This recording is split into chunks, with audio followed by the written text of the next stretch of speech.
And this is episode number 18, I believe. Yeah. All right, here we go. Welcome to the RetroWolf Podcast, episode number 18. Today is a first for the podcast because I'm joined by Stav, aka Chronik Spartan Gaming, for a second time. So he is the first returning guest on the podcast, and I'm glad to have him here. He's a good friend of mine, fellow YouTuber, and today we're going to talk about the PS5. That's going to be the main topic that we're going to discuss today because we both have a PS5, and we'll probably talk about Absolutely. and we'll probably talk about the Xbox Series S and X a little bit as well. But before we get into the topics, Stav, if you don't mind, for the people in my audience that may not be familiar with your YouTube channel and the game development side of what you do, if you could go ahead and just kind of talk about that, tell people where they can find your channel, what it's all about, where they can find your games, what's going on with the game you're working on right now, all that good stuff. So take it away. Sweet.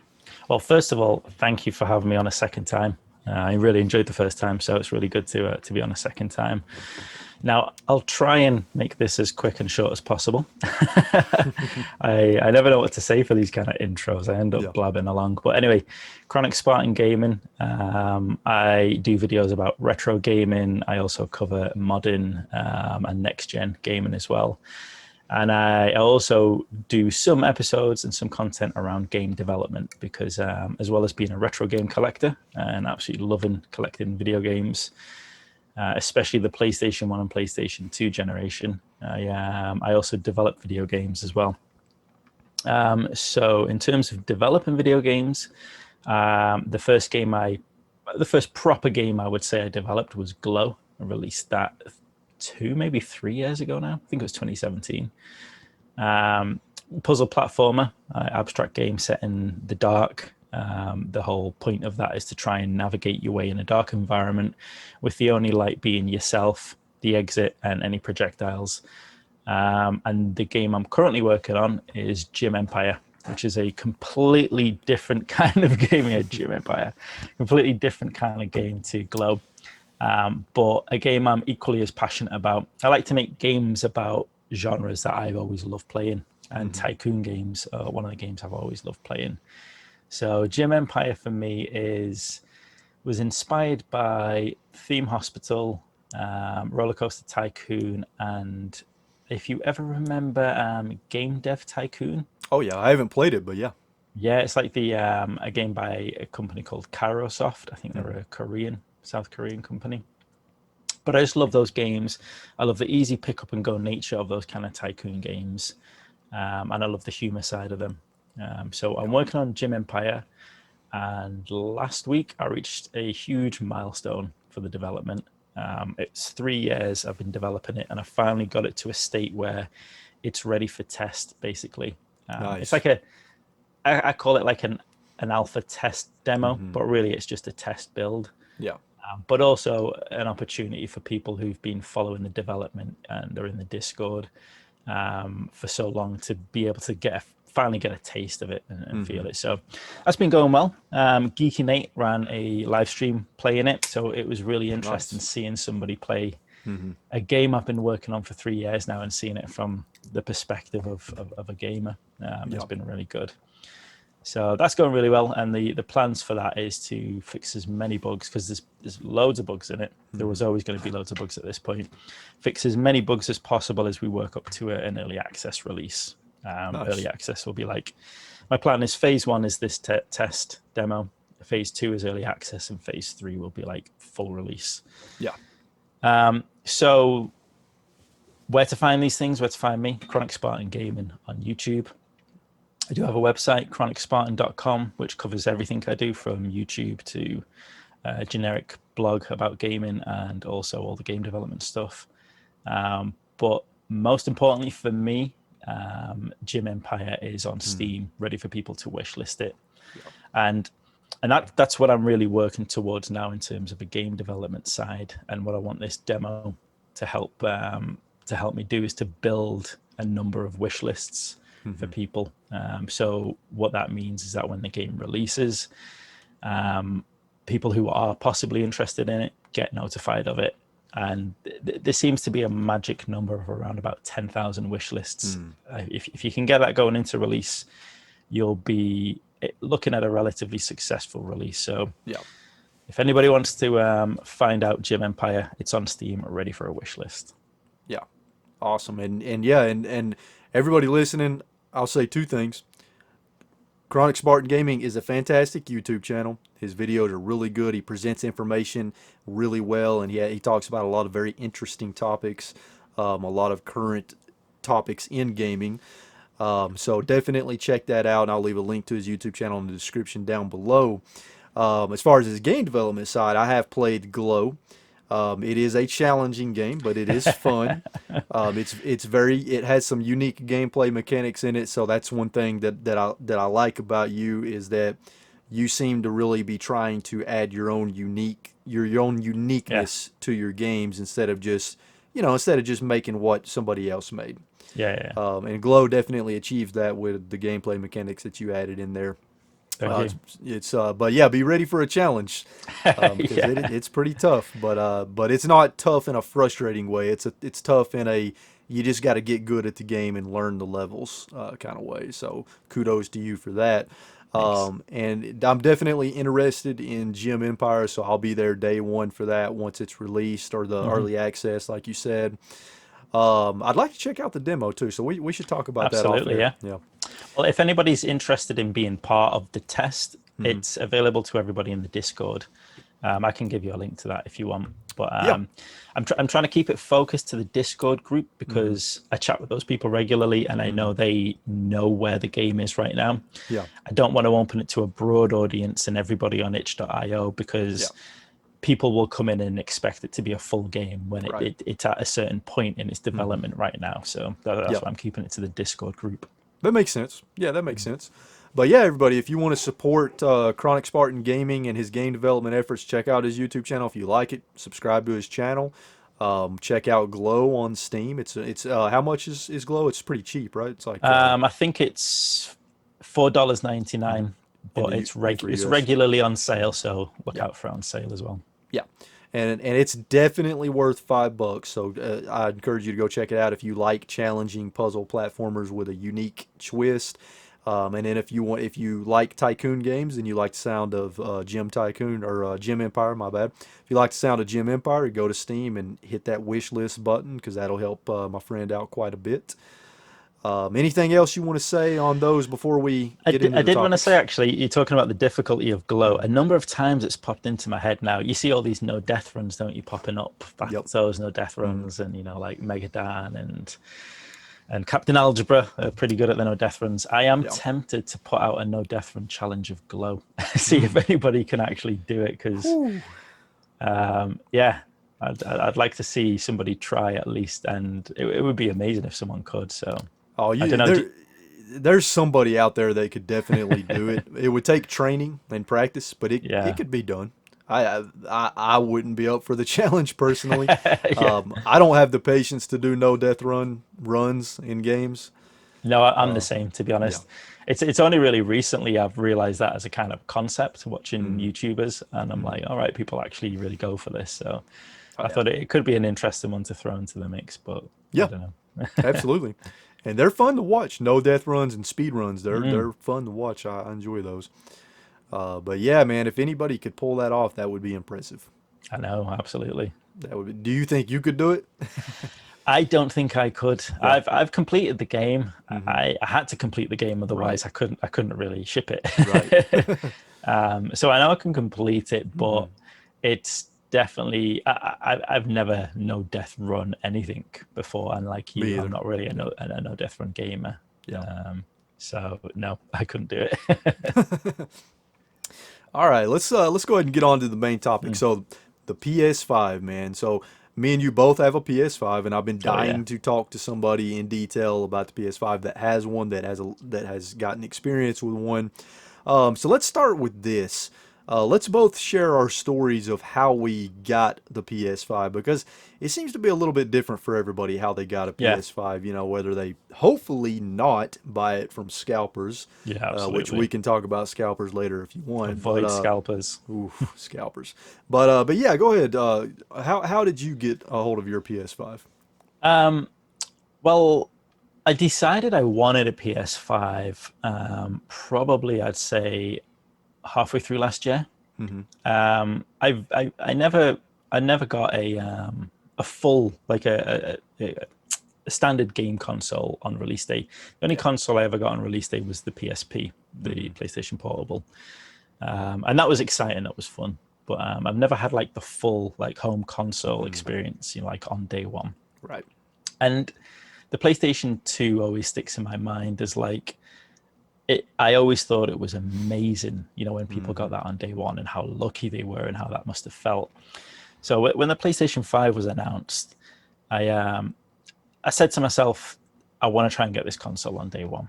And I said to my wife as well, because I had to get the buy-in from the wife. I couldn't just rock up with it. Right. And she's like, okay. She's like, is it something you want to do with the channel as well? Cover it? I was like, yeah, I want to cover it on the channel and all that. And she's like, yeah, okay. If we can save up the money, plan for it, then go for it. So, I mean, that was the first step in deciding to get the PlayStation 5 on release day, but it's obviously not as easy as that. You can want it as much as you want. So I was like keeping my ear to the ground for the whole of 2020, trying to wait and find out when a release date was going to drop. I had like Google notifications on and everything, for every bit of news to do with the PlayStation 5, just to find out when it was going to release. And I did the first live stream of the reveal of the console, but like as everyone knows, like they didn't really state anything about it. They just showed you the console and a few games, which was amazing at the time, but obviously there was still that information waiting out there. So when the next one popped up, and then it came out with the release date, I was psyched. I was like, oh, amazing, we've got a release date now. We know when it's coming out. And shortly after that live stream, because over here in the UK, I think it ended about 11 or 12 o'clock or something, I just went straight to bed. Anyway, the next morning I woke up, took my son to school, dropped him off, and I sat in the car and I thought, I wonder if they're going to like announce any information about when the release is going to happen. And as I scroll through my phone, I'm like, crap, it's happening right now. Oh, so shit. I whizzed home straight away. I should have probably just tried to pre-order there and then. But anyway, I got home as soon as I could, loaded up the laptop, jumped on Amazon, all sold out. Jumped on Curry's, which is like an electronics store over here in the UK, sold out. Argos, which is like a kind of catalog store, all sold out. Everywhere I could think of online was sold out. The only place I could find that had some in store was a store called Game, which I think it's the equivalent of Game Station over here in the UK. It's owned by the same company anyway. And so I thought they're a possibility, but I've had bad run-ins with Game in the past. So I thought, what I'll do first, and also it was a bit of a further drive away, I thought I'll go to a local toy store, which is like the new Toys R Us for here in the UK, called Smith's. And I went there and I thought, right, it's really quiet. No one will have pre-ordered. No one will have pre-ordered in person, I didn't think. Because, sorry, it's gone off. Because we live in a smaller, like, it's not a city, it's a town. I thought not many people will be pre-ordering in person. Anyway, I got in there and the guy said to me, you're literally 10 minutes late. We've just the last one away. And I was like, damn it. And actually, I did this in the vlog, didn't I? Forgot. And my son was in the back of the car with me, my 1-year-old son. And I thought, I'm just going to go home, just bite the bullet. I missed the opportunity. And then I thought, I know what, actually, I'll try a Game. I'll give them one more chance. And plus, this was in the city, in the town centre, so it was a bit harder to get to. And I thought maybe fewer people have gotten to this place. So anyway, I went there, and there was this big long queue, and everybody was waiting. And I thought, oh, here we go. And every single person that was in front of me was like another opportunity gone. Right. And I was about 3 from the front when a mum and dad were at the front, and the guy said to them, do you want the digital or do you want the disc version? And I was saying in my head, like, get the digital, because I wanted the disc version. So that's one less disc version gone. So the mum says, oh, he wants the digital version, doesn't he? Talking about their son. And I was like, yes.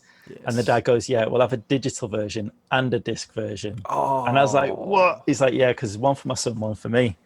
So that was like another one gone. And anyway, a few minutes after that, I heard the guy on the phone talking to somebody. He's like, yeah, we've got about 20 left in stock. If you come in, you might have time. So then I thought, nice. okay, I'm getting my pre-order in. So I got the pre-order in, like, in person. I spoke to the guy. He said, you're guaranteed it on release day. Nice. There's no delivery stuff for us to do. You just come in the store, yours will be here waiting for you.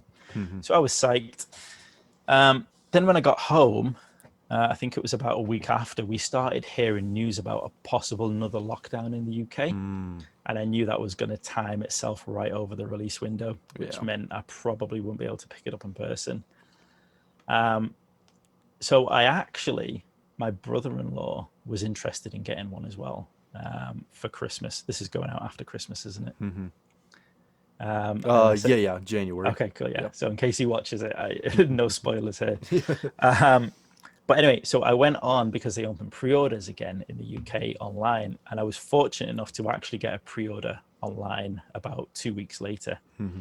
So that way I at least had two options secured, like even if we were in lockdown. Anyway, long story short, we were in lockdown on the release day. But what happened was the store, who didn't normally do like click and collect or anything like that, they said, just for the PlayStation 5, if you turn up with your receipt, we'll have yours ready for you at the door and you can pick it up.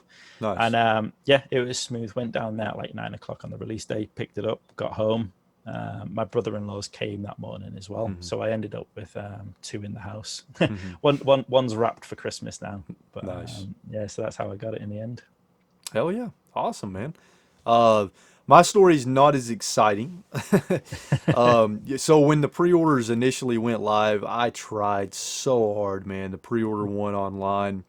Every website I could think of: Best Buy, Target, Walmart, Amazon, GameStop, all the major retailers here in the U.S. And I had no luck. I got close one time. I had a PS5 in my cart. I got to the checkout screen. I clicked checkout, and nothing would happen. It would just spin because there was so much traffic hitting the website that it was just crashing the servers, I guess. So I wasn't able to pre-order one, and at that point I was like, well, whatever. I guess I'm not getting a PS5 for a while. It's fine, And then, I don't know, it was maybe a few weeks later, maybe a month later. It was when it was the day, actually, it was a week before the PS5 released. Walmart here in the U.S. announced that on the day the PS5 comes out, at 4 different time slots during that day, they will have PS5s available for purchase online only. All right. At 4 different time slots. So, and it was like 9 a.m., 12 p.m., 3 p.m., and 6 p.m. were the time slots. So I had, I was ready. Each time slot, I was going to load up the website, try to get one. Well, that 9 a.m. time slot, I loaded up the website, and I got one. I got lucky, and I got Brilliant. one. And I say I got lucky because I beat the bots, number one. Yeah. And most of the people that tried to get one that day, the website just completely crashed on them. So I don't know how I got lucky and managed to snag one, but I did. I was a little worried though because it said that it wouldn't be shipped and delivered to me for another like 14 days. So I was like, oh, it's going to be a little while. But it ended up getting to me that Saturday, so it was only 3 or 4 days after I ordered it. So I just got lucky, man. Just got lucky and ordered one online, and it shipped to me quick. So not as exciting as your story, but at least I didn't buy one from scalpers like a lot of people are doing. It's funny actually how different people's experiences were. I was speaking to somebody in work who pre-ordered his, and I said to him, "How did you get yours?" He's like, "Well, I woke up to an email from Amazon, so I just went online and added one to the basket, and I thought, yeah, go on, I'll pre-order it," and it was that easy for him. And I'm like, how is it that easy? Yeah. I was like, it's like the website just seems to work for some people and not for others, doesn't it? Yep, that's true. And as far as the Xbox Series X goes, it was similar. Walmart had announced that at different times they would have them available for purchase online. I got lucky, snagged one, but that one, the Xbox Series X, I actually had to go to the store to pick up. So I got it on release day. I was able to go to Walmart and pick it up on release day. So what was your experience with unboxing the PS5? How did that feel for you to be able to unbox that? Um, it was a bit weird, to be honest, because there was so much going on before I unboxed it, and Mm-hmm. so much I had planned after I unboxed it. Mm-hmm. And because I was recording it for an unboxing as well, I Mm-hmm. literally had everything set up, and I was ready to go in that moment. Yeah. My sister rang on the doorbell as well. Oh, yeah. And like bearing in mind we were in the middle of lockdown, so I've not Mm-hmm. seen her for ages. Mm-hmm. She just came to drop off some stuff, and anyway, Mm-hmm. we just started chatting, catching up, and it must have been like an hour and a half. I was Mm-hmm. just stood at the door. At which point I said to her, "You do know I've got a PlayStation 5 upstairs waiting to be opened." She's like, "Okay, sorry." Yeah, yeah. It's like no, not like that's my priority, Yeah, but yeah. um, so it was exciting. It Mm-hmm. was nice, but I do think sometimes when you're recording something, Mm-hmm. when you're recording something for YouTube, because half of your mindset is in presenting mode, Exactly. I think it's difficult sometimes to fully take it all in Yeah. and to fully like appreciate the moment. Mm-hmm. Um, so it was the build up to it. I was really excited sitting down. Um, when I started filming, I kind of just went into film mode, if you Mm-hmm. know what I mean. Oh, yeah. I tried to like at each point when I saw something to just try and stop for a second and like then savor it. So it was exciting, but I think for me the biggest excitement was just going and getting the console. Mm-hmm. Um, the thing that really took me by surprise, and I already knew it was going to be a big console, Oh, yeah. was when I got it out, and it Dude. was like, bloody hell, this thing is huge, It's man. huge. Mm-hmm. And it's like bringing the box home. It was a big box, but I hadn't really like gauged how big it is. Mm-hmm. And I've been fixing my loft recently, and I've got some Mm-hmm. of my old console boxes up there. And like the PlayStation 4 box is tiny in Oh, yeah. comparison, Oh, yeah. like so much slimmer as well. Mm-hmm. And like all the boxes, the PlayStation 2, the PlayStation 1 Mm-hmm. box, even the PS3 box is significantly smaller. Oh, yeah. And it just made me realize this is a proper beast. Yes.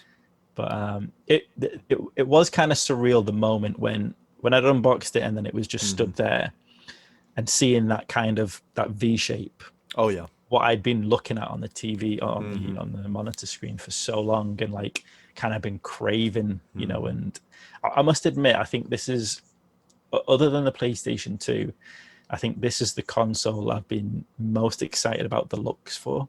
Yeah. I do really like the way it looks, and I know Mm-hmm. for some people it's a bit too drastic or a bit Right. too crazy, but Right. I really like the way it looks. So seeing it there in person Mm-hmm. was a bit of a surreal moment. So that was really cool. Yeah. Yeah. My unboxing experience was, it was similar. I filmed an unboxing video for it as well. Mm, Um, I was super excited. Okay, so I did an unboxing of the Xbox Series X first because I got it before the PS5. yeah, And, I wasn't as excited about the Xbox Series X because I knew going into it that it's basically just a more powerful Xbox One. There's not really much yeah, different about it with an SSD, right? yeah, But I will say this, the presentation of how they packaged the Xbox Series X was yeah, really nice, man. yeah. The, It was the way stunning. that That. they packaged it was really nice. It just, it kind of opened up and, Mm, there it is front and center, and just the packaging was really well presented.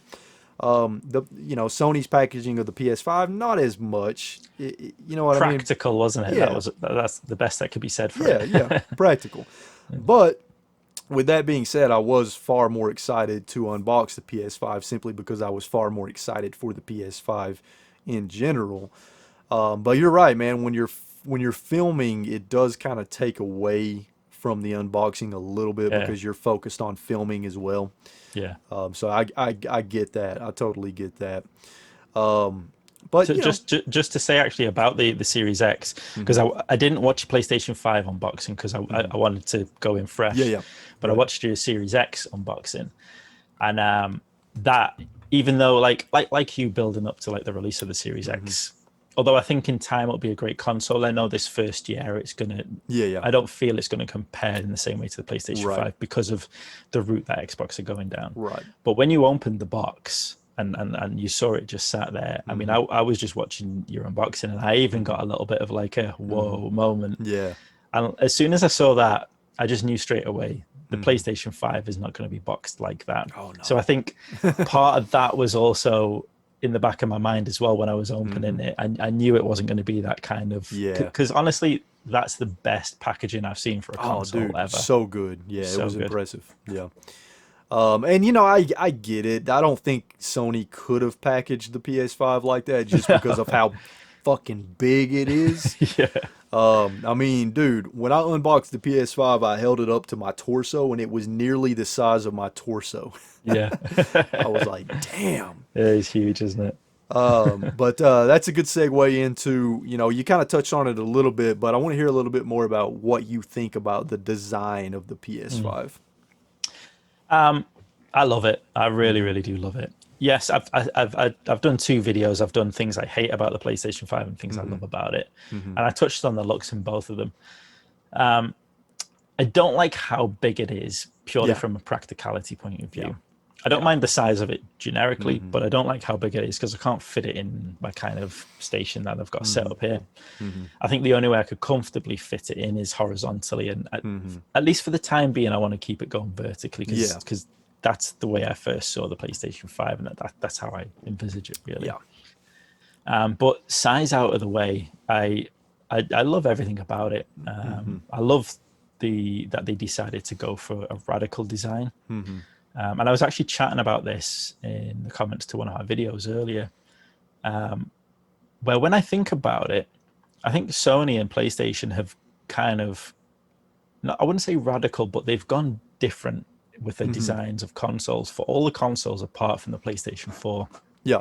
I'd say the PlayStation 4 is the only one that was maybe Yeah. what you'd expect. Right. I think PlayStation 1, when it came out, didn't really look like anything else. The Mm-hmm. PlayStation 2 looked like futuristic at the time. Mm-hmm. The PlayStation 3, again, looked like quite drastically different and kind of Mm-hmm. futuristic. Of all of them, I think that's my least favorite design. Mine too. Yeah. Yeah. But the PlayStation 5, I was just so glad to see that they didn't just go with the safe route. Mm-hmm. And it might be a console that dates over time, but as it stands right now, I love the fins, I love the color contrast, and I think my favorite thing about it is the symmetry of the vents going up, Yes. around the little bit in the middle, the black bit in the middle with the lights. Mm-hmm. And another thing I do really like, actually, and I think a lot of people dislike this as well on the disc version, is the little bulge for the disc. Yeah. Yeah. And like, I do understand why people want to see that symmetry, Right. but I don't know. I think when it's symmetrical in the digital version, it's almost a little bit too much. Yeah. Do you know what I mean? I do. Yeah. When people say it looks like a router, I do see where they're coming from, and I think the Mm-hmm. digital version does look more like a router. Definitely. The little bulge kind of reminds me of the off-center style of the PlayStation 2 as well. Because if you remember, like the PlayStation 2 has like a little bit extra Yep. on one side. So it just kind of triggered a lot of like things in my mind that I like in the design of it. So yeah, I mean, I do. I really, really enjoy the design of it. Yeah, and me too, man. And I'm looking up at it right now because it's right above me. And you know, with me, I'm weird because I'm a fan of both sides. You know, of both extremes, right? So Yeah. I both like consoles with simplistic designs, and I like consoles with more radical designs. So because of that, I'm a fan of both the design for the Xbox Series X and the PS5. Yeah. I like how simplistic the Xbox Series X is, and the funny thing is when I unboxed it, and I should have included this in the video, but I took 3 GameCubes and I stacked 3 GameCubes next to the Xbox Right. Series X, and it is almost exactly the size of 3 GameCubes stacked Oh on wow, top of each other. Yeah. that is cool. And I love the design of the GameCube, so naturally, because of that, I'm gonna love the design of the Series X. It's just a rectangular box with a curve on the top, curved Yeah. green vent on the top. It's just, you know, it's simple, but I like it. It kind of looks Effective, like an isn't it? what are those things called? Obelisks. Obelisk. Yeah, it kind of looks like an obelisk. And then of course the PS5. I love kind of the futuristic design of it. Yeah. The difference between the PS5 and the Xbox Series X is which one are you going to notice first when you walk in a room? You're going to notice That's the true. PS5. Yeah. You know what I mean? It really catches the eye because of how it looks, how large it is. Yeah. And another thing that I think is cool is the fact that one faceplate, or can you pop both of them off, or is it just the You can one? pop both of them off, as far as I know. Yeah. So because of that, in theory, in the future, we should be able to buy customizable plates to put Yeah. on it, which is going to be really cool because, Cool. you know, instead of buying a customized console, in theory, you could just spend the money on the plates. I don't know if that's how Yeah. it's going to go yet, but Well, people are already customizing the plates, aren't they? I've seen yeah, people yeah, painting them and that. right, yeah, And referring to the Xbox Series X, for everything I love about the PlayStation 5, like you just said, it's the opposite end of the scale. I yep, absolutely love the look of the Xbox Series X as well. oh yeah, And they couldn't be more different, really, when you think about it. But I think this generation is a generation where I think both consoles have surprised me with the way they look, and I yes, think they both look stunning. I do love that kind of sleek, like rectangular shape, and I think the vent on it with the look, like you say, when you look at it a certain way, the green tint to it is just yeah, absolutely gorgeous. it is, And in all honesty, you never ever buy a console for looks, but this right, right, generation, both consoles really, really got my appetite. Firstly, because of the looks, do you know what I mean? They really caught my yeah. eye. Yeah, they definitely upped their game as far as looks from last generation because last Yeah, generation, you know, the Xbox One and the PS4, let's be honest, they were kind of generic.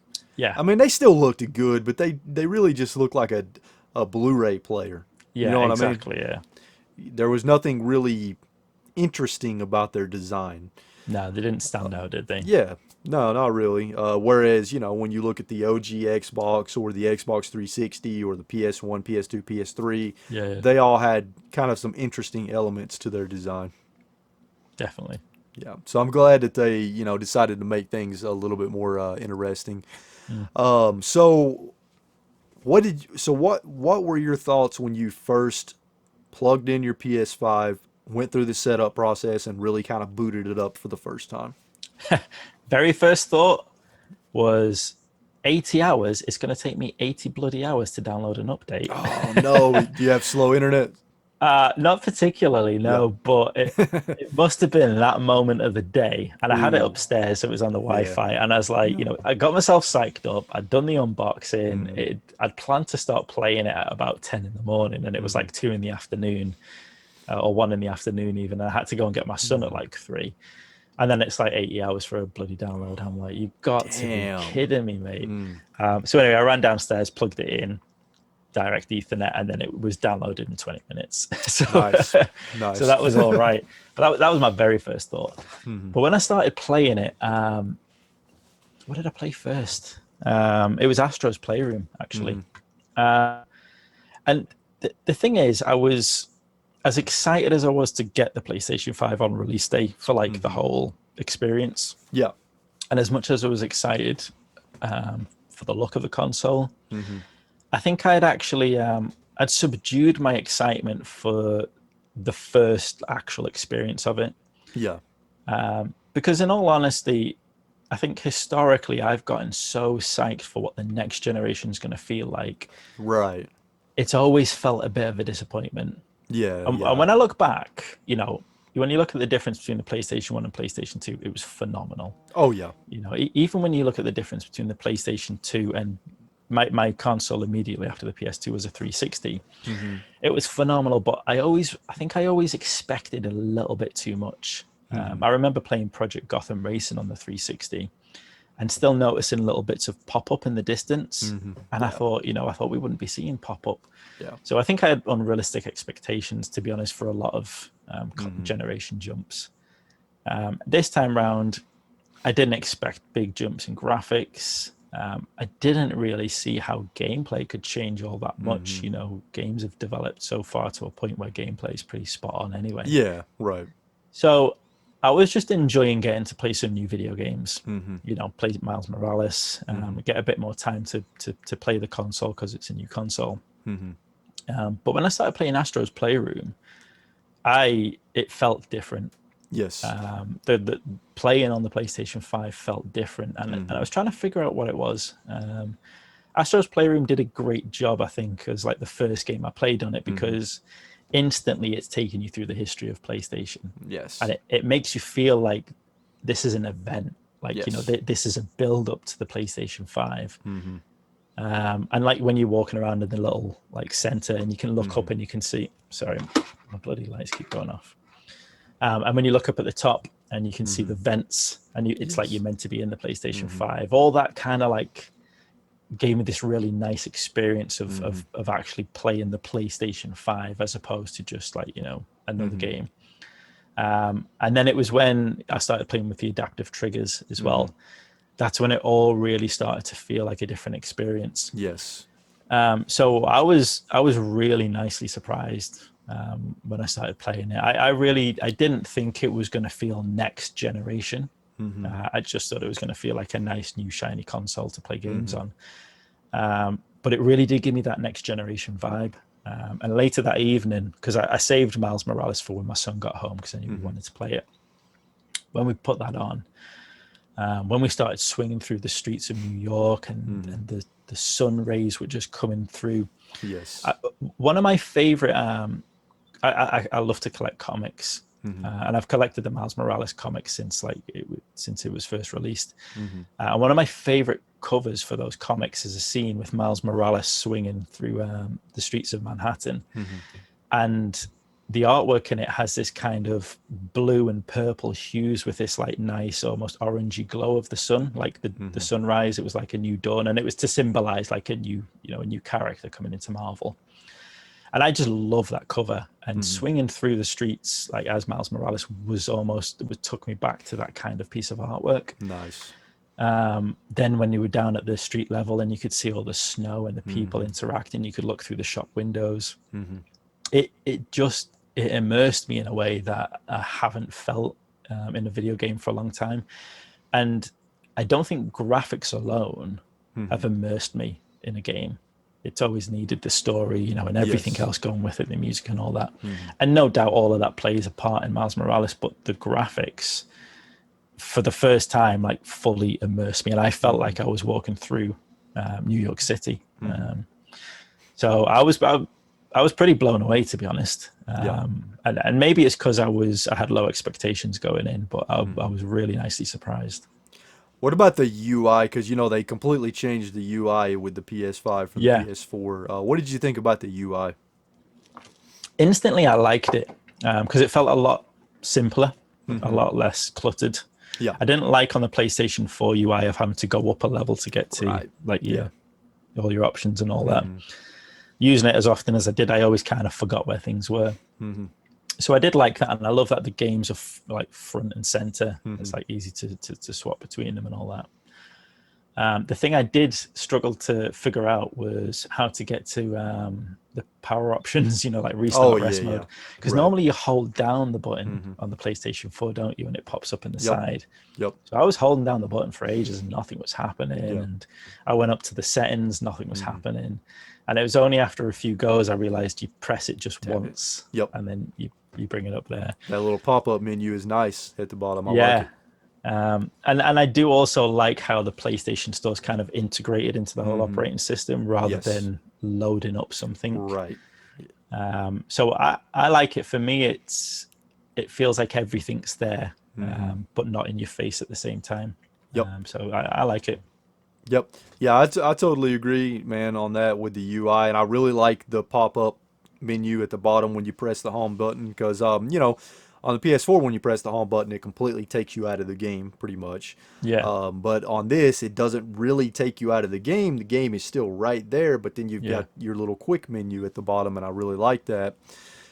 And, you know, as far as me, whenever I first booted up the PS5, it had me from the get-go, man. It just, dude, like, I fell in love with it. It just, I don't know, man. It's like there's a lot of very interesting elements to the UI. Just the overall presentation of how it loads up and you know what I mean? The sounds you hear in the UI and the light music. I don't know. I really, really like it. It's slick and thought through, isn't it?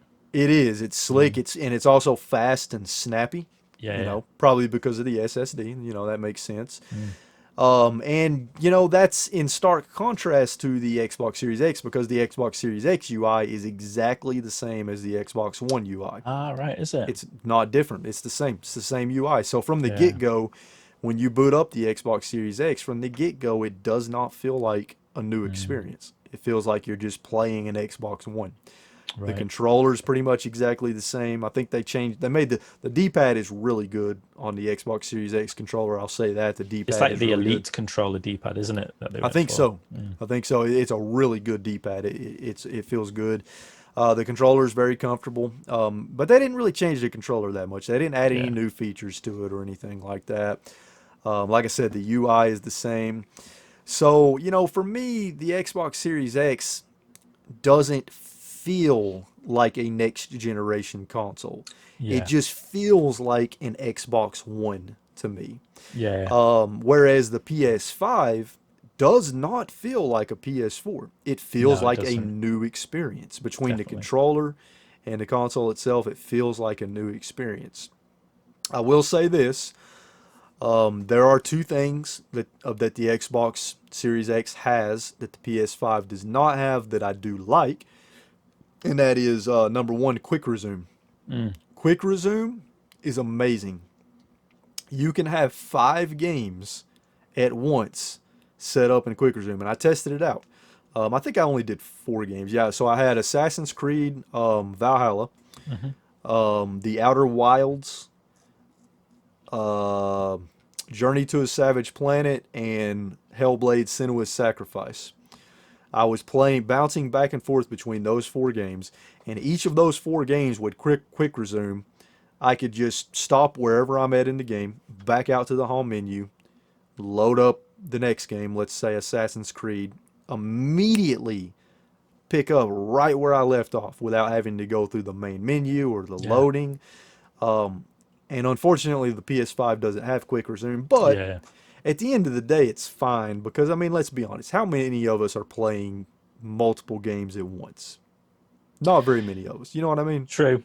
Although earlier today, because you've mentioned quick resume to me in private, haven't you? Earlier today, I did think, man, I wish this had quick resume. Because Yeah, my and son was playing Spider-Man Remastered, and I wanted to yes, carry on playing Cyberpunk. So yes. there was that. Yes, and that is a good scenario for quick resume for sure. If Yeah. somebody else is playing a different game and you're playing a different game, Yeah. and quick resume is an amazing feature. I fell in love with it because I was bouncing back and forth between those 4 games, just kind of Hmm. alternating between them while I was testing the console. And I did find myself really liking quick resume. And then when I got the PS5, it did feel like kind of a step back. I did kind of Yeah. wish the PS5 had quick resume. But at the end of the day, it doesn't hurt my enjoyment of the console. The second thing that the Xbox Series X, or just Xbox One, Xbox Series X in general, has that the PS5 or Sony does not have, is of course Game Pass. Oh, I Game really, Pass. really like Game Pass, dude. I Game think Pass is it so is, good. yes, I think it's the best deal in gaming right now. Yeah. If you're a gamer that can't afford to buy new releases or 50, 60, Mm. $70 games, and or let me rephrase that. If you're a gamer on a budget, if you can't Yeah. afford to buy a lot of games, get a freaking Xbox One or an Xbox Series console and get Game Pass, because you will have hundreds and hundreds of games that you can download and play for just like, what is it, $10 a month US? Something like that. And you Yes. can find deals on it Oh anyway, which yeah, is like, deals I, all the I time. ended up getting mine because I'd always heard about Game Pass, but I'd never got into it because I've never had an Xbox One. I don't think I've even played one, maybe once. Yeah. So I didn't have Game Pass. I always just thought it was just basically PS Plus. Right. But then the Right. more I heard about it, especially as I was like looking into xCloud, the game streaming side of things, and that's now tied in with Game Pass, Game Pass Ultimate. That's what got me to look into it. So I ended up finding this deal where I think you got Game Pass for a year for like 30 quid or something, £30. Nice. You could then get a free trial of xCloud. Oh no, so you could get a free trial of Ultimate for an extra dollar or an extra pound. But that automatically upgraded whatever existing subscription you had. So you ended up getting I've got like the whole 12 or 24 months for like 30 odd quid. And it was just really to try what xCloud was like once Mm-hmm. it had gone past its beta phase. And I was like, oh my God, there's so many amazing Yes. games just literally at your Yes. fingertips. Mm-hmm. I couldn't believe it. Like, if you've Mm-hmm. got a console, you're in the best position. But Mm-hmm. even playing on, like, I tried playing some games on my phone. I was playing like Halo 5 the other night on my Mm-hmm. phone. I stopped it because I want to experience that as a console game. Yeah, yeah. But the fact that I could just load it up and play it, like you say, Mm-hmm. for like, such a cheap Mm-hmm. monthly fee, really, it is absolutely phenomenal. So good. Yes. Yeah, it's a great deal. And also Game Pass, you mentioned it, it has a huge variety of games, and it's not just big budget games. There's indie Yeah. games, you know what I mean? There's everything in between. And of course Microsoft, they're going to release all of their first party games on Game Pass. So Yeah. so for me, my Xbox Series X is basically going to be a Game Pass machine. Hmm. I will play any third party. If a third party game releases on PS5, I'm probably going to get it on PS5. But Yeah. the Xbox, I will definitely play, obviously, the exclusives, the Microsoft exclusives on there. Hmm. But if maybe one month I'm strapped for cash and there's a third party game coming out that I really want to play, and it comes out on Game Pass, and I can save some money that month, I'll probably play it on Game Pass. You Yeah, know what I mean? exactly. So it's a great deal. But I say all that to say that after playing both consoles, for me personally, the Xbox Series X does not feel next gen with the exception of the increased power in the SSD. Yeah. It just doesn't feel like a new experience. Whereas Yeah. the PS5, with the new UI, the new features in the controller with the adaptive triggers, the haptic Yeah. feedback, all that good stuff, and the fact that the PS5 actually did have some exclusive titles at launch with Yeah. Demon Souls and Astro's Playroom, whereas the Xbox Series X did not have any exclusive titles. For me, the PS5 felt like a true next gen experience. And I'm not knocking the Xbox Series X because it is a great console. Mm. But for me personally, I was more excited for the PS5, and I am enjoying the PS5 far more than I'm enjoying the Xbox Series X. And when you talk about exclusives as well, it brings me on to the point that I know why Microsoft made the decisions that they did, Mm-hmm. but I still don't really understand why they've executed it the way they have, Mm-hmm. with the fact of having no exclusives on the console. Right. I think it's at least for the first year. It could even be Mm-hmm. for the first 2 years. Mm-hmm. So you can get those games on Xbox One or Series Mm-hmm. X. You'll Yeah. get them on Game Pass, which can be accessed quite often from PC. Mm-hmm. Etc. And like it is totally clear that Microsoft are starting to head down this path of, I think, games as a service. Right. And I do think that's a good thing. Mm-hmm. But it's probably good for the business model as well, because Mm-hmm. then I think they'll have much more success in Eastern markets. But I just feel like, considering they put the effort in to make the Series X, and they put the effort in to market it, etc., and they're not touting it as just some like half gen console. It's a fully next gen console. Mm-hmm. I just don't understand why they didn't just at least provide some number of exclusives, Yeah. just to Right. help sell it a bit more, and to Right. give, like, because there's a lot of people out there that are Xbox dedicated fans that wouldn't even Mm-hmm. consider a PlayStation 5. Mm-hmm. And I do feel it sells them short a little bit, not Mm-hmm. providing any real exclusives to say, Mm-hmm. like, well, you've got the Series X and only you can play these games. Mm-hmm. I do feel like they should have at least, provided a couple of opportunities. And to say they're not going to do any exclusives for the first year, for me, is it was definitely a reason why I decided not to get one. Yeah. I will definitely get an Xbox Series X. Mm-hmm. Xbox One I wasn't that interested in, but I'll definitely get a Series X. Mm-hmm. But I'll probably wait until like end of 2021, maybe 2022 before I Right. bother. And a big part of it is because there's not going to be any games that are really like going to be pulling me to get it. Do you know what I mean? Yeah. I mean, I think the only game that I can think of that will be coming out in 2021 is Halo Infinite. They're saying fall 2021 is what they're shooting for, but I mean that could get delayed again. You know what I mean? Yeah. Is the I'm trying to think. That game, The Medium, is that an Xbox exclusive? Medium, which one's that? Sorry, I'm not sure which one that is. The Medium is a horror game. Hold on, let me just Google that real quick. The Medium. I'll probably know when I see the picture of it. Uh, oh, it is. It is going to be an Xbox Series X exclusive. Oh, is it? Yeah, Xbox Excellent. Series X and S, and well, it's coming out on PC too. Yeah, I think that was the caveat for no exclusives. Looks like it's coming out in January, so I mean, it looks like we'll have one Oh, cool. exclusive game in January, so that's cool, and it's coming to Game Pass. So Yeah.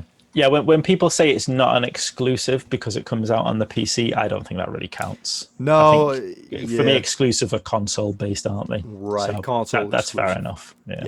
Yeah, yeah. But yeah, I mean, so I think me and you will probably both agree that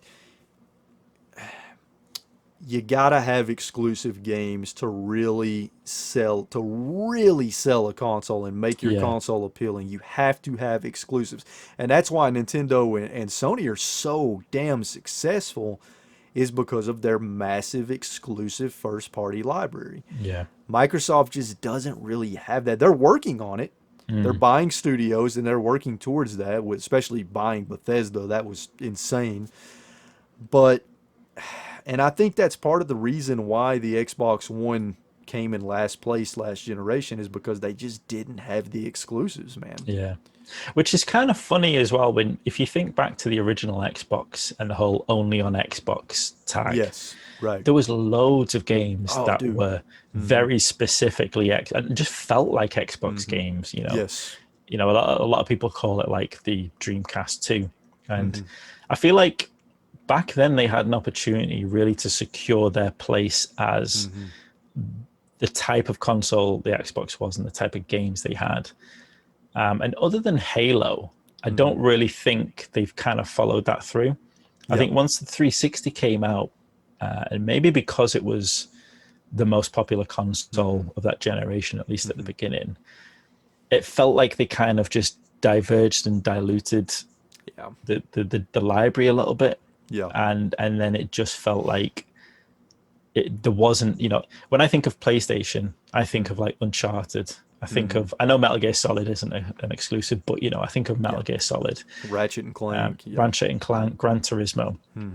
When I think of Microsoft or Xbox, I only think of Halo and Forza. They're Yep. the only two games that come to mind. Pretty much. And Forza for me isn't a console seller. I'm more of a Gran Turismo guy. Halo is. Halo definitely is a console seller. I bought 2 Xboxes because of Halo. But I feel like there was probably a lot of franchises that were probably born on the original Xbox or had transitioned to the original Xbox that could have been that core Xbox library of exclusives, but they seem to have just disappeared or merged. Yeah. And they're not doing a damn thing with the Banjo franchise for some reason. Yeah, Banjo. I know. I don't get that. I started playing Banjo Kazooie for the first time 3 weeks ago. Actually, first I time love ever. that game, dude. So You good. like it? I'm loving it. Yeah, Yeah. really, really Yeah, good. it's fun. I like Tui a little bit better. A lot of people don't, but I do like Tui a little bit better. But they're just such good games. And dude, if Microsoft would make a new Banjo game, Yeah, or even just remake the first 2 games with modern graphics, that would be brilliant. dude, it Remasters, would yeah. sell so good. I feel like, Yeah. man. But yeah. So speaking of games, what games did you get for your PS5, and what all have you been playing on it? So day one, I got Miles Morales and Godfall. And I'm really glad I got Godfall, actually. Miles Morales is absolutely brilliant. Oh, yeah. I love it. Yeah. But I think we all expected it to be pretty good. Oh yeah. Godfall, when it was first announced, I wasn't really interested in it. During the build-up, I wasn't that interested in it. And it was only towards, as it was getting closer to the release date, and I realized it's a timed exclusive, I think, but at least it was one of the more truer exclusives to PlayStation, at least for the release window anyway. Oh, thought- you know what? Now that I'm thinking about it, that was another PS5 exclusive. Yeah. Yeah. Yeah. And I thought it does actually look really nice. Mm-hmm. I think the problem was I saw it as a purely multiplayer game to start with, but then when I realized it had a story playing mode to it, Mm-hmm. I thought actually this could interest me. I like Darksiders. Mm-hmm. I like Soul Reaver, the old Soul Oh yeah. Reaver games, and something about it gave me those kind of vibes. Playing it, I'd say it's like a light version of Demon Souls crossed with Darksiders. Mm-hmm. So the combat in it is nowhere near as challenging as Mm-hmm. Demon Souls, but it's got that kind of world vibe to it. Mm-hmm. And I'm absolutely loving it. Really, really glad that I picked it up. Nice. And I followed my instinct 10, 15 years ago. If I'd have seen like 5 out of 10, 6 out of 10 reviews, I'd have stayed clear of a video game. Right. But so many times I've bought 9 out of 10 games and not enjoyed them. Mm-hmm. And I've played games that I've loved and seen that they got mediocre reviews. Right. So I followed my instinct, and I'm really glad that I did, because it's another game that really gave me that next generation vibe and that feel. The world just looks phenomenal. It's like so gorgeous to look at. The combat's fun and exciting. It's not overly challenging, but I always found Demon Souls was too challenging for me. So it kind of fits me perfectly. Yeah. So they were the 2 games I got on release date. Then I think it was like 4 or 5 days later, I was just checking what games were available, and I noticed Dirt 5. So in the UK, PlayStation 5 games go for about £60 to £70, and it was reduced to £35. Nice. So I was like, I'll give that a go, and it's really, really good fun. It feels a little bit like SSX, but with rally cars. Really? Yeah. I'm really enjoying it. Really good fun. And the reason I wanted to play that and try that was because I really wanted to get a racing game so then I could try the adaptive triggers on it. And it is really, really, really good fun. Nice. In terms of a race game alone, I wouldn't say the gameplay is particularly next gen, but having those adaptive triggers, especially like drifting around corners and doing donuts, is really, really nice. Yeah. So they're the 3 PlayStation 5 games I've got. It's just over here. Nice. Let's see, what did I get? I got okay, so on release day I got actually I didn't even get any games on release day. Now that I think about it, yeah, no, I didn't. But shortly after that, I got Spider-Man, Sackboy, Demon's Souls, and Call of Duty Cold War.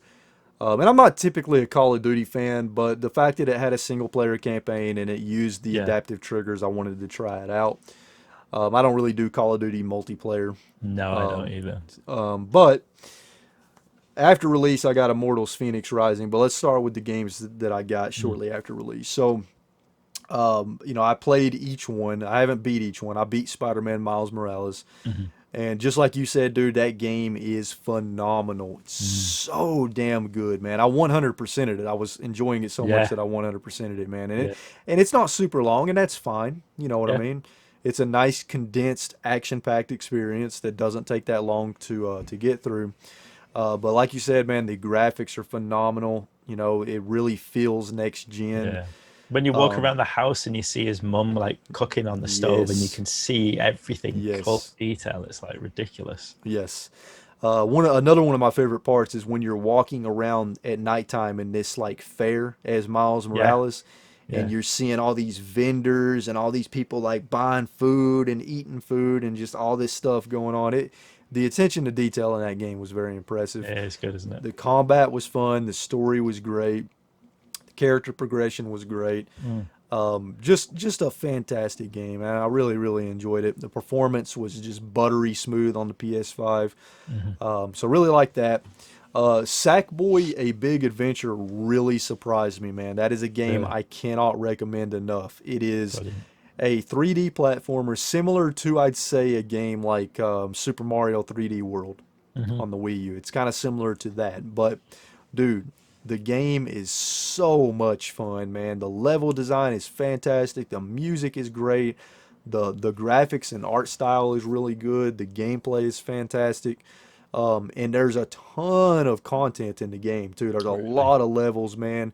The levels are long, like anywhere from 10 to 20 minutes per level. Oh, right. Wow. There's a ton of collectibles to find in each level, so there's a lot of replayability. There's boss fights. The story's kind of generic, but I'm not really Yeah, playing it for the story. And to top it all off, you can play it cooperatively with up to 4 players that's brilliant. at That's really cool. once, locally too. Yeah. So yeah, man, it's just a really fun game. I think it's a game that you and your son would have a lot of fun playing Yeah. together. It's on the Christmas wish list Yeah. after talking to you about it. When you Definitely. Yeah. when you do play it, man, you'll have to let me know what you think about it because I think the Absolutely. game is fantastic, man. It's Did you ever play the Little Big Planet games? I played one a little bit, but I Mm. never really got into the series a whole lot just because I didn't really have any. I never bought the games, honestly. Yeah.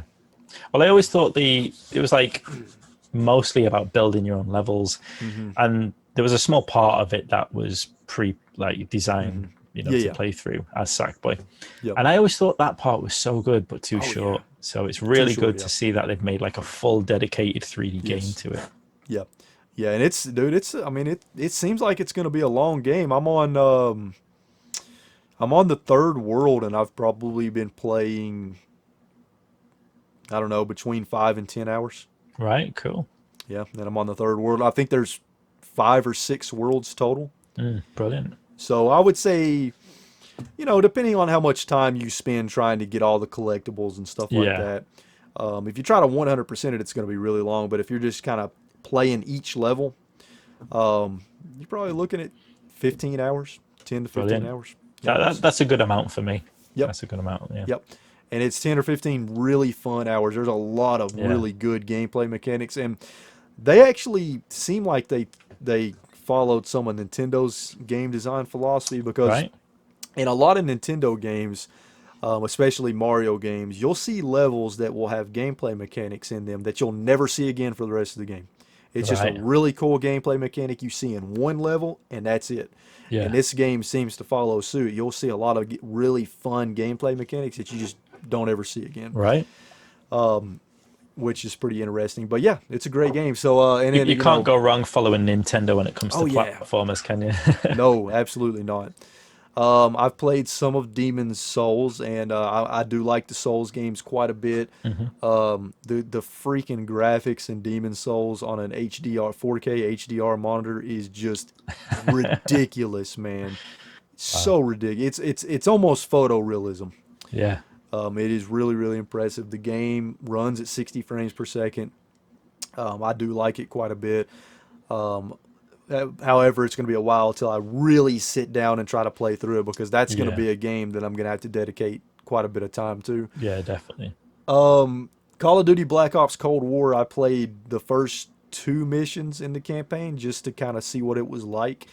And it is a lot of fun, man. I'm not going to lie, playing a first person shooter with the adaptive triggers is really interesting. It does kind of add to the immersion. Yeah.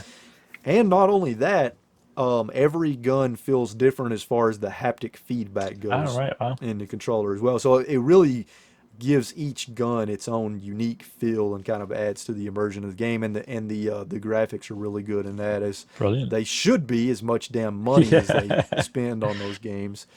And then of course Immortals Phoenix Rising, Oh, I'm excited about that. dude, so good. I finally Is beat it it. I beat it the other day after almost 40 hours. really? Wow. And granted, that was with me doing a lot of side stuff and really building my character up. But I'm So impressed because you got that game last out of all those other ones, I and it's did, the yeah. one you've put the most time into. Yep. So that I says a love it. lot. Dude, it's such a good game. The story is Brilliant. great, gameplay, the world is massive, 100% open from the beginning. You can go anywhere you want. Wow. Like I said, it's Ubisoft's Breath of the Wild clone. Yeah. Yeah. Excellent. But I loved every moment of that game. I wanted to 100% it. I was loving it so much, but I had to move on to other games. Yeah. Yeah. I could have probably spent another 40 hours 100%ing the game. There's so much Wow. stuff to do in that game, and none of it feels like a chore, at least to me. It all Yeah. felt fun. So yeah, highly recommend that game. I will say this: the voice acting is not the best in that Right. game, and the dialogue is cringy as hell.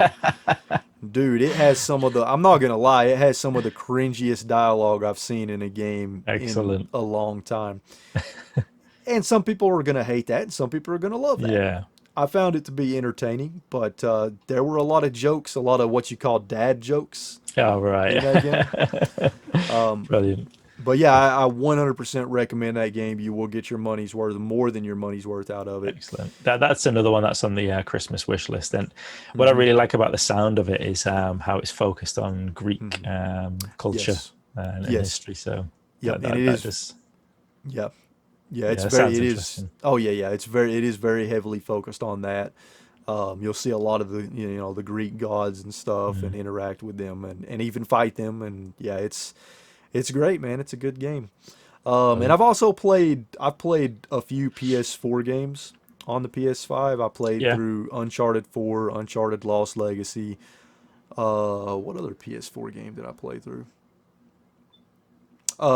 Detroit Become Human. I played through Detroit Become That's good, Human. isn't it? What did you think? Dude, I fucking loved it. It's It so had good, one of wasn't the it? best stories I've ever played in a video game. Yeah. Did you get a good ending? I did get a good ending. I did. I Brilliant. only lost one character. I lost Connor. At the very end Yeah. of the game, I lost Connor because of a stupid decision I made. I ended up liberating the androids, and Kara. I ended up getting her safely across. I don't want to say too much 'cause I don't want to give away stuff about the Yeah, yeah, game, yeah. but It's phenomenal, isn't it? And so good. when you get a good ending as well, it's like Hmm. it's one of the few games that really like got my Hmm. heart racing. You know what I mean? Yes, With everything that was going on, it's yes. really really cool. It is super intense sometimes, man, Yeah, because man. when you get to some of those intense scenarios in that game, you know that all it's going to take is one wrong decision, Yeah, and you're going to end up losing a major character. yeah. Or even like with the quick time events, like all you need to do Yes. is get it wrong a little bit and you Yep. screwed. Yep. Exactly. Yeah, So it's that so does good. add a lot of intensity to the game, but the story was great, the voice acting, the Yeah, dialogue. And that's a game I could see myself playing through maybe once a year just to try to get different endings. You know what I mean? yeah. Especially because like the way it shows you the plot of your decisions at the end of Yes. every like Yep. section. I Yep. found that really interesting. There was It loads of was. parts where I was like, I really want to know what that would have Mm-hmm. taken me down, what Mm-hmm. path it would have taken me down. So yeah, fantastic game. And apparently that game has 85 different endings. So 85. 85, man. Wow. Yep. That is Yep. impressive. So I'm really looking forward to what that studio comes up with next. I would Yeah. imagine it'll probably be a PS5 exclusive. Yeah. So I'm looking forward to seeing and from what I understand, they've been working on their next project for quite a while. So we may hear something Okay. about it soon. Did you play any of their previous games? Like I Heavy have Rain? not, but I'm going to. Mm. Definitely going to. Heavy Rain's good. Similar Hmm. level of storytelling, Hmm. decision making. Excuse me. But I didn't enjoy that as much. I think Hmm. it's because I got a really bad ending in it. Hmm. I tried to be too clever in my decision making in Yeah. Heavy Rain Yeah. and made way too many mistakes. So Yeah. at the end, I was just really depressed after playing it. Dang. Yeah. But that was just how good the storytelling was in Yeah. it. Yeah. So I should Yeah. probably play that again and try and get a good ending, actually. Yeah. Yeah, that's definitely on my list to play that. It seems like there was another. Oh yeah, yeah. Right now, because I decided to stop playing Cyberpunk for now. Hmm. I'm playing Control because I've never played Oh, I Control. want to play that. That looks It's brilliant. it's really good so far. Is I'm it? enjoying it. Yes, I am enjoying it. The game is trippy. It's weird. The story. I mean, I like paranormal stuff, so Yeah. the story is very heavily paranormal.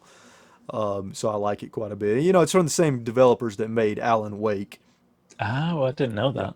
And that's a very paranormal story as Yeah, well. brilliant. But Control is much more action packed Yeah. than Alan Wake.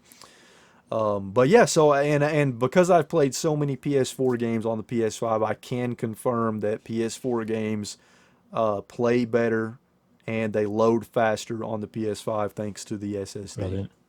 Yeah. Have you been playing some of those games some of those from the PS Plus collection, or have you played them all physical? That's how I played Detroit Become Human on Yeah. the PS Plus collection. Yeah. I gotta say that was one thing that was a really nice surprise. Yes. I didn't realize. I don't know if it must have been publicized, but I didn't know about the PS Plus collection. Mm-hmm. And one of my mates messaged me. He was talking about, I think wasn't a Call of Duty game. It was, I think it was Battlefield. He was playing on it, Oh yeah, yeah. and I said, "Oh, where did you get that from?" He said, "The PS Plus collection. Check it Mm-hmm. out." So I went on PS Plus, and then I saw Mm-hmm. like 20 of the best PlayStation 4 games, Yes. and I just thought that was brilliant. Like Yes. really, really cool move. I mean, it doesn't match Game Pass, but Right. what I think it does is that if you've got a PlayStation Plus membership, it Mm-hmm. ensures that when you get the PlayStation 5, you've got loads of games you can get Yes. stuck into. Yep. And I thought that was a pretty cool move. That. Yeah, yeah, it was. I mean, yeah, you're right. It was a cool move. I mean, you get a PS5, get a PlayStation Plus collection, and boom, you got some of the best games you could play if you haven't Yeah. played them. But I just can't help. I can't help but wonder what else Sony's gonna do with that. If they're gonna add any games to it, or if they're just gonna leave it as it is. You know? Yeah, it's hard to tell, isn't it? It's like, because if you think about like the game stream and stuff that's really taken off in the last Mm-hmm. year, I mean, Sony were one of the first people to the party with PlayStation Now. Mm-hmm. But over the past 5 years that's been running or whatever it is, that service is kind of degraded. Like you Yeah. can play it on fewer, on less hardware now. Mm-hmm. It doesn't seem to be as you know as well as advertised as the Yeah. other services. Yeah. So I don't really know what PlayStation's game plan is when it comes to like the digital, the cloud world, in terms of games and all that. It's hard to tell. I don't know. Yeah. Yeah. You're right. It is. I guess only time will tell. We'll see what they do. But I wanted to ask you, man. You talked about it a little bit, but dude, tell me more about your experience with Astro's Playroom because I thought Astro's Playroom was brilliant. Yeah, absolutely loved it. Mm-hmm. And like I say, the thing I love about it the most is how it is a love letter to the PlayStation Yes. console from day one. And like Astro's appeared, like on PlayStation consoles Yeah. before, Yeah. but it's always just been a bit of a tech gimmick. Mm-hmm. At least that's what I thought anyway. Mm-hmm. So when I loaded it up, I'd already seen some good like reviews about it. I didn't read them. I just saw some like headlines and that, and I thought actually this might be better than I thought. Started it up and it was like already taking you through some of the actions and stuff, and I thought, oh, this is all right. Running around. I think it was like one of the looks like a lab or something you're running around at the beginning. Yeah. Yeah. But then when you start going into like GPU jungle and all these different like themed places, straight away I thought, well, that's a really cool name. I thought there's thought put into every little part of this right now. And as I was playing through it, it was like everywhere you looked, everything you had to do, you could see the developers put a lot of care and attention into that game. Yeah. I don't think they approached that as a tech demo. I think they approached that as a video game they cared about, and almost as like a story of the history of PlayStation. There's something about Astro's Playroom that really makes me wish that the PlayStation 5 had full backwards compatibility, and that is one thing that disappoints me about the console. And Series X nailed that. Yes. It feels in some ways that Sony are almost acknowledging not necessarily that this is the last console of this style, like in terms of physical consoles. Some people are saying that. I'm still not sure if it really is, especially not for Sony. Yeah. But what they do seem to be acknowledging is that it's a milestone. It definitely feels like a milestone, and like Astro's Playroom feels like a confirmation of that. And I feel like in the same way that it addresses every single generation, that would have been nice if the console itself was capable of doing that. Yeah. But back to the game itself, one of my favorite parts is like, when you've got the rockets and, you control them with the adaptive triggers and the control on and the other one is with the monkey when you're trying to grab up. Yeah. The control on it is just so spot on and precise. It is, it actually reminds me of the first time I played Little Big Planet, going back to Sackboy. I was really surprised with how on point the controls felt and how on point the whole it just felt right. You know what I mean? Everything you did felt nice and felt right. And I think a huge part of that is in it's in the feedback that you get. Do you know what I mean? Obviously the PlayStation 3 with Little Big Planet didn't have the adaptive triggers and all that, but the game feel was still there because of the way Sackboy moved, the sounds, the look of everything and all that. And Astro's Playroom just reminded me of that experience, but like for this next generation. Everything you do with the character, you know, every little sound, every little like visual cue and every little sensation you get in the controller is just perfectly matched. And it is just one of the nicest, most enjoyable experiences on the console. And as a matter of fact, it's the only game I've live streamed so far on the PlayStation 5. It is absolutely brilliant. Even little things like you'll just hear like a Ubaga or whatever, and you'll see there's like you know, Crash Bandicoot stuff going on in the corner. And loads of little Easter eggs. And like I'll stop now. But even like the triggers, like you know, where you can jump on the different platforms, and it's the little triggers of the actual the controller. All those little touches are just absolutely amazing. Yeah, dude, I 100% agree with everything you just said, man. The attention to detail in that game was phenomenal. There were so many Easter eggs everywhere, dude. Everywhere you looked, you could find a PlayStation Easter egg of some kind, whether it's the little, you know, the little bot characters dressed up as PlayStation characters doing different things. I mean, it was so much fun trying to spot all the Easter eggs and all the PlayStation unlockables where you get these kind of 3D models you can the artifacts interact with. Man, and the murals you could fill out as you play the game. But, you know, beyond all that, which was amazing, the game itself was so brilliantly designed, man. The level design was fantastic. All the different gameplay mechanics just all came together beautifully. And you know, even though it was short, I found myself wishing it was more of a full game. You know what I mean? But you know, it's fine. It was free, included with the console, and it's still substantial. If you try to 100% it, I mean, probably looking at 4 to 6 hours. You know what I mean? To 100% it. But dude, just such a fun game. The music, man. Some of the music was really the music's good. brilliant. I only noticed like halfway through one of the levels that it was like repeating the words GPU over and over, and it's like I never would have thought the words GPU could sound so catchy. Yeah, dude, that damn song got stuck in my head, man. I'm not gonna lie. It sounded a little bit like Daft Punk, I thought. Yeah, it's well good. And to top it all off, the game had a pretty epic final boss fight. I've not done the boss fight yet. Oh, dude, you need to get there, man. I'm not gonna lie, it's a pretty epic final boss. Oh, brilliant!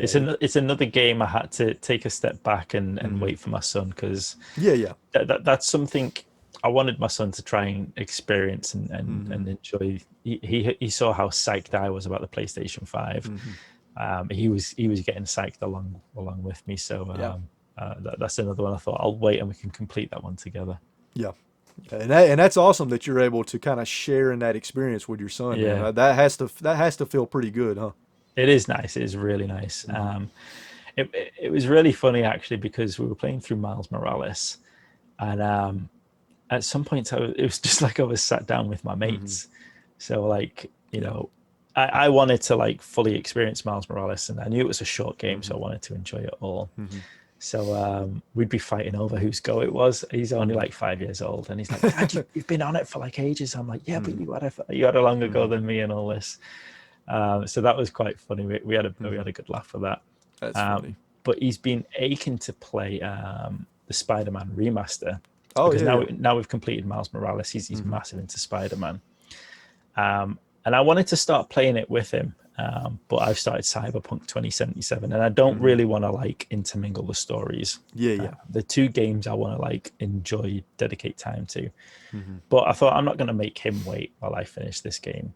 Yeah. So I said to him on Sunday, you can start Spider-Man if you want. We'll create your own save. And he's been dipping in and out of it over the past couple of days. So it's like Tuesday today. He's been playing it for 2 days, and he's already 47% through it. And how old did you say he was? And he's 5. And I was What? like, dude, like, how have you got this far? It's Yeah. like, I like it. I've And, never heard of a 5-year-old being able to play games that good. I know, and like Spider-Man as well. Like some of Yeah. the fights are a bit tricky. Yeah. But I hadn't watched any of it because I didn't want to spoil it. But I thought I've got to watch him play this for a little bit. And he's jumping up, zipping through New York, like running up walls, pressing X at the right time to like propel himself and then zip across and swing. And honestly, it's like poetry in motion watching him fly through New York. And I'm just like, I said to him, dude, that is impressive, mate. Yeah. I said to my wife, and she's like, yeah, we've got to keep an eye on that one. I'm like, yeah, definitely. Dude, that's really impressive because I mean, I've never, and granted, I don't have a lot of experience with kids, but in my limited experience, kids at that age typically aren't able to play games very well at all. Yeah, and the attention span is usually a big issue as well. Oh, yeah. Yeah. But sounds like you might have a future pro gamer on your hands. I know, I was thinking that. The thing is, I've tried to introduce him to games in a way whereby I think he'll appreciate games more. Yeah. And I've not let him. I've just kind of steered him away from modern gaming as much as possible. Yeah. We play a lot of the Wii, a lot of PlayStation 2 games, and he likes to play like Sonic and Super Nintendo games on the Raspberry Pi. We've completed a few games together. We've completed a couple of the James Bond games on the PlayStation 2. Yeah. So this is really, I'd say, the first like modern current gen experience he's been able. He's really got his teeth stuck into. I think the most modern stuff he played was maybe Disney Infinity. And so, like I say, I didn't want him to just all of a sudden get blown away with these amazing graphics and not be able to appreciate anything prior to that. Yeah. But the way he's taken to Spider-Man, I'm like, you go, mate, you enjoy this game and get what you want out of this, because I know what those moments are like, and I can see him playing it, and he is fully engrossed and he's loving it. So that's awesome, man. But yeah, you go for it, man. That's awesome. That's awesome. So, beyond the games that we have now, 2021 is looking pretty stacked for the PS5, man. Mate, yes. There's a lot of good stuff, both on the first party and third party front, man. Yeah. I mean, when I think back to the first reveal, there were so many games I saw that I really, really, really was excited for. And I've kind of almost forgotten about them. Me too. I need to go get a refresher on that. Yeah, and it's like when you mention it and when people mention like games in 2021, I think, oh my God, there's so many games actually that I'm really, really psyched for. Yeah. I think, is it, I forget what the name is, but like Returnal. Yeah, February, right? Or March? Is that February, Feb? March? Oh, brilliant. Ratchet and Clank, obviously. Oh, yeah. I am excited for Deathloop. I think that looks really good. I think that'll be fun. Yes, it does. It looks fun. There was a Resident Evil Village, which that's not an exclusive. Resident Evil Village, yeah. Well, I only recently completed Resident Evil 7, and that was a fantastic game. I still need to play through it, man. I played like the first hour or so. How hard is it to beat that game? Is it tough? Not hard at all. No. Okay. I think I played it on normal. I guess it's just having the courage to get through the scary bits, huh? Honestly, mate, right? Like, I've played scary games in the past. I used to play them a lot more than I do now. I think somehow they creep me out more now than they did when I was a teenager. And I played Resident Evil 7 in VR about 4 years ago when it first came out, or 3 years ago. Yeah. And I was at my mate's, like it was me and 2 other mates, and it scared the crap out of all of us. Honestly, mate. I still remember there was a bit where because you're trying to find your missing wife, aren't you, or partner, and where she comes at you with a knife, and like in VR, I played that. It's like the knife feels like it's like at your eyeball. Yeah. So I kind of had this like this subconscious expectation of it. I was too afraid really to play it alone. My mate didn't play it again after that. You know, he hasn't touched it. So it was Halloween this year, and I thought, I want to get into a scary game, and I thought I'll give that a go. And the first hour, maybe 2 hours, I'd say, but the first hour, I was literally like holding my breath. Like more than any movie I've watched before. I felt like I was in there. Every single step was like fear-filled. Once you get past a certain point, and then you kind of have faced the certain characters, you start to feel a little bit more familiar with the environment. I'd say that first hour is the most terrifying, but as it goes on, I'd say it goes from being almost too, if it was like that throughout the whole game, I don't think I could have completed it, but it goes from being too scary and then drops down to a point of excited scariness, where I really wanted to know what was going to happen, but it still had me like, there was jump scare moments where you know, you feel that adrenaline tingle, but it just kept on bringing me back. I needed to see what was going to happen. I needed to get this guy out of this house as well. And it was a phenomenal experience. It was like a game that you felt the emotion of it. A lot of people say, how long did it take you to beat it? It took me 9 hours, so not that long. Not too bad at all. And a lot of people say it isn't a true Resident Evil game, and I can see where they're coming from, but there was a lot of stuff that took me back to like Resident Evil 1, like, you know, the types of doors you've got to open. See, I would argue that it's more of a true, besides the fact that it's in first person, I would argue that it's more of a true Resident Evil game than a lot of the most recent Resident Evil games. You know? Like 5 and 6, definitely. And even 4, I felt like 4 was a big departure. Great 4 game, is my favorite, but I get what you're saying for sure. It was just a fantastic game, but it was a big departure.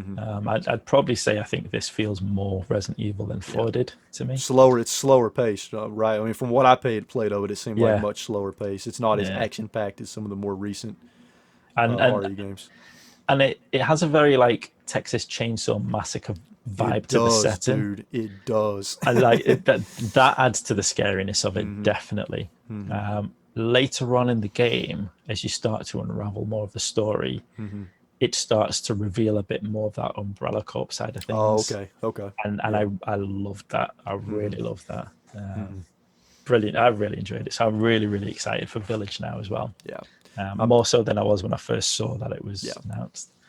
Yeah, I'm definitely gonna start 7 over and play through it before Village comes out, because it's like basically a direct sequel to Village. It's got, I mean, you play as the same character, right? Oh, right, I didn't know that. I think you do. Yeah. Cool. Ethan is it? I think. Yeah. I think you play as him again. So I'm looking forward to that. I mean, there's just so many really badass looking games, and the next game that I'm getting, actually I've got some games on the way. I ordered Control, which is what I'm playing now.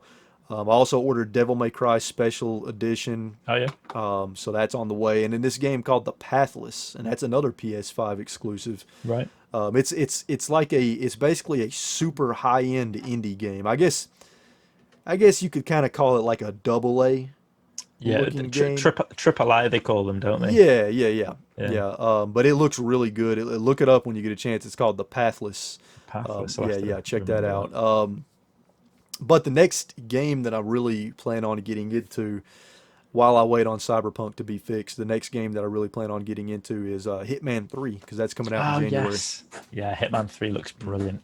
Yep. Although I haven't played any of the later games, so I don't know if I need to play those before I play it or not. I don't think so, and to be honest with you, dude, I have not played a Hitman game since Hitman 2 on the GameCube. Yeah. So I'm way out of touch with the series. Absolutely. So I'm looking forward to it. But yeah, man, there's just so many good games coming out. It seems like every month there's some really big games coming out for the PS5.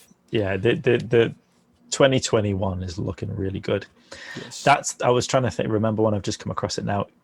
Kenna Bridge of Spirits as well. Oh yeah. That looks really, really good. It does. Excited for that. Yeah, I need to go back and rewatch that presentation, man, because there were a lot of games that I completely forgotten about that looked really awesome.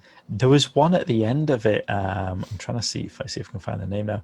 One at the end of it that looked like it was a Hideo Kojima game. It wasn't, but it had that kind of vibe, with the astronaut. Oh, He yeah. I started think I off know in what you're Times talking about. Square, I think it was, and he floated up to the moon or something. There was also this kind of like first person action horror game too. You remember that one? I can't remember what it was called, but it was like first Ghost person. It looked Ghostwire, was it? Ghostwire. Yeah, Ghostwire that looks Tokyo. cool. Yeah, Yeah. that looks great. That looks Yeah. really cool. So yeah, 2021 is going to be 2021 is going to be a fantastic year for both Sony and Nintendo. I have a feeling Yeah, we're going to get some amazing games from both of them yeah. It's next going to year. be an expensive year. You're damn right it is. You're damn right it is. But yeah, 2021 is looking good for gaming. Is there anything else you want to say about the PS5 before we start to kind of close out the podcast? Have you had any issues with yours? Any I crashes or anything?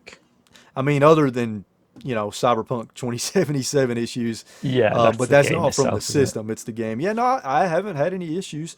I did have Control crash on me one time when I Yeah. was playing it, but that may have been an issue with the game too. I don't know. But as far as the console goes, I've had zero problems with it. Like some other people, some people have had issues with their Yeah. PS5s, but I mean, mine's been fine. How about yours? No, mine's been mostly fine, to be honest. I've had two crashes in the last 2 days, and it was when my son was playing Spider-Man, the remaster. Yeah.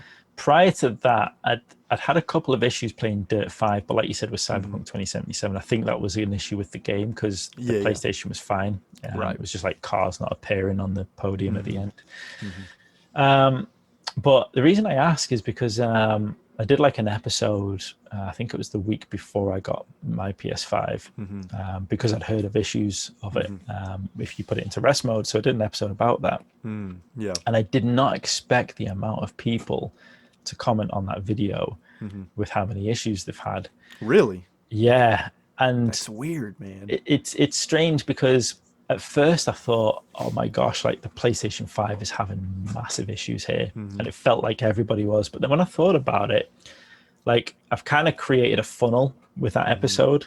Anyone who's got a problem with their PlayStation 5 or anybody who watches that episode has got a problem. Do you know what I mean? So every comment is going to be from someone with a problem. That's true. So it's kind of like a very focused group of people, I guess.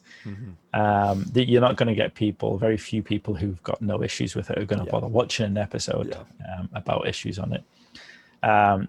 So it then made me think, is it just a symptom of, being connected so easily with people now? Like, for example, Xbox 360 and the PlayStation 3 may have had a lot of software issues, but because we didn't have Twitter and we didn't have Facebook and we didn't have YouTube back then, you probably didn't hear about, like how many thousand people throughout the globe that had that issue. Yeah, right.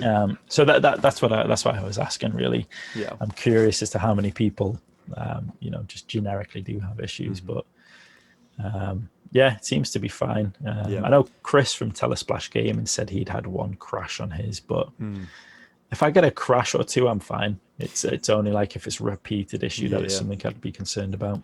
And with crashes, you never know if it's the game itself, an issue with the game versus the console. It's hard to tell with that. Yeah. And my PlayStation 4, to be honest, after 6 months started spitting out discs. Really? And I kind of just accepted it. Yeah. It was just an annoyance. I rebuilt the database a few times. It seemed to fix it. I cleaned it out, made sure there was no dust because it was like the touch sensitive button. That seemed to fix it for a bit. But on and off, it just seemed to restart itself and spit discs out. But I kind of just accepted it as like a bit of a glitch.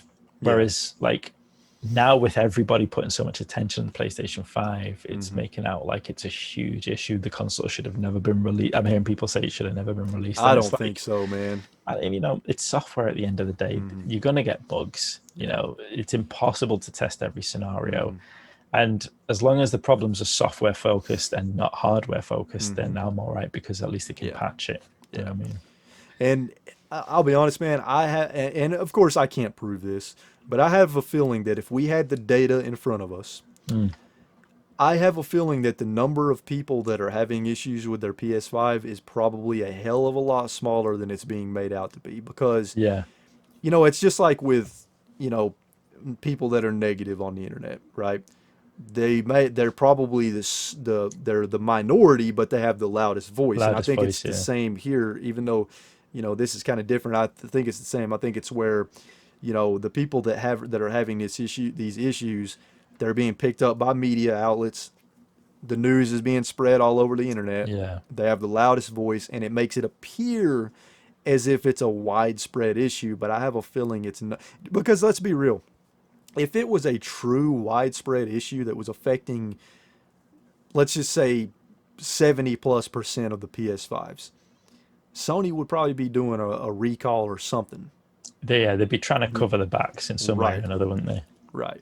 But I just don't think it's as big of an issue as people are making it out to be. I really don't. Yeah. I think I always say this with my wife whenever we're like researching if we want to go on holiday to a certain hotel, or if, we're looking to buy, a certain something that's more expensive that we want to put research into. Yeah.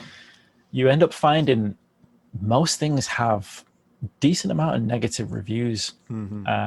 And many times we've almost been put off stuff, but then we always remind ourselves of the fact, when would we leave a review? Right. I'm not often going to leave a review of a hotel when it's been good. It's Right. like, yeah, it was a good hotel, that's fine. Yeah. If I've had a terrible time, if I'm the one person out of 1,000 people staying at that hotel who had a bad situation for whatever reason, I'm more likely to leave a review. And I think that's the case, isn't it, with public reviews and with public, Yeah. the public being able to vocalize their opinions as much now. You're always the person that's just sat playing the PlayStation 5 is playing the PlayStation 5. The person who's broken wants to say to people, look, this is busted, how can I fix it? And like you say, it's like it becomes a bit of an echo chamber then, doesn't it? Yep. You're absolutely right, man. And I've worked in customer service before with the company I'm working for right now. I've worked customer service for 2 years, and they would always tell us, customers that have a really good experience, you're probably not going to hear anything from them. Customers that have a bad experience, you're going to hear something from those. Yeah, exactly. So yeah, you're right. And it kind of makes things look worse than they actually are. Yeah. So, and people unfortunately, a lot of people don't realize that, and they act like it's the end of the world, and it's a bad product, and it just, I don't know, that kind of stuff gets on my nerves. But it sounds like me and you have both had amazing experiences with our PS5s, and it sounds like we both love it. Absolutely. Yeah. Yeah, I'm very happy with it, man. I mean, it's ever since I got it, it's basically been pretty much the only console I've been playing. I've been playing some indie games on the Switch, but for the most part, it's been all PS5 for me, man. Yeah, absolutely. It is absolutely wonderful. Great console. Hey, have you done the trick actually where you have you looked at the print on your grip? What am I looking for? Right, if you know the grip on it, right, you can feel it. Yeah. If you get like your macro lens on your phone, or if you get a magnifying glass and you look closely, it's all the triangle, circle, X, square pattern. You know what? I see it now. Yeah. What the hell? How good is that for attention to detail, eh? Dude, I literally had no idea. Yeah. It's amazing, isn't it? I love it. Yeah, I can just barely see it. Yeah, if you get your zoom setting on your phone, that usually can pick it up. Let's see. Let me see this in better detail here. Oh yeah. Can you see it? Yeah. Dude, that is awesome. It's good, isn't it? How in the hell did they do that? I know. And just the idea of it, just thinking about doing it, is just brilliant. Yeah, that's another really awesome attention to detail, man. That kind of stuff is cool whenever you see that, But yeah, man, anything else you want to say about the PS5 before we close it out? I mean, it's been a good podcast. Yeah, no, it's been enjoyable. No, I think I've gushed over it enough. Me and you both, man. And I want to make sure that people watching this knows that, we're not saying that the Xbox Series X is a bad console. because it's not. It's a good console. I like mine. I've enjoyed playing it. It definitely has its pros and cons. It has pros that the PS5 doesn't have. But for me and Stav personally, we seem to really like the PS, which I know you haven't played an Xbox Series X yet, No, but I haven't. Yeah. I would be willing to bet money that you're gonna like the PS5 more. Yeah, and all credit to the Series X. Like I said, the Xbox One, it's the first console really that hasn't interested me. Yeah, yeah. The Xbox Series X, I really, really do want to get one. I wasn't personally going to get two consoles. I don't think I could persuade my wife it was a good idea Yeah. to get two consoles on release day. But it is definitely a console I do want to get my hands on and I do want to grab. And like, I can already see there's a lot of good things going for it. I just wish there were a few more exclusives that were giving me that craven need to have it. Like when I first played Halo on the Xbox One, and then when I played Halo 4 on the Xbox 360, I was like, I needed to get a 360 again to play that game. No game's doing that for me right now, and Game Pass is satisfying me enough. Oh yeah. I think for Microsoft, if I had to guess, I would say 2022 and 2023, they're probably going to have a ton of exclusives ready. From all the development studios that they've purchased. Yeah, it's going to be interesting. Definitely, what happens with Bethesda is going to be really interesting. That is, because right now we don't know for sure whether or not Microsoft is going to keep those Bethesda games as exclusives and not release them anywhere else. We don't know. Exactly. We don't know. It's all in their hands, isn't it? Yep.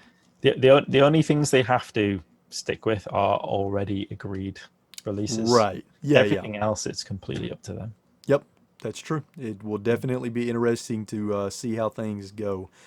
But man, listen, it's been fun having you on the podcast again. I always enjoy talking to you. Oh, it's been a blast, mate. And this is the first time I've really gotten to sit down and talk about the PS5 with somebody that has one, so it's been great. Yeah, and you don't want to go on too much about the PlayStation 5 with someone who hasn't got one, because you don't want to be that guy, do you? Right. No. It is nice. Yeah, but I felt like it would still be cool for us to share our experiences with people that might be on the fence or whatever. Absolutely. But again, everybody, check out Chronik Spartan Gaming on YouTube. Link in the description down below. I also have a link to his Steam page, his website, so that you can check all that out as well, and check out Glow and Gem Empire. And I'll throw in, do you want me to put a Discord link too for the Discord page? Yeah, I'll fire the Discord link. Okay, yep. So I'll throw that down below as well. And man, again, it's been great having you on the podcast. And next time I have you on, I might pull someone else in too, so we can talk about a topic, cool. With multiple people. But anything else you want to say before we end it? Just thank you. It's been a blast. Yeah, yes, sir. All right, everybody. As always, keep playing games and having a good time. Stay safe out there, and we'll catch you in the next one. Later.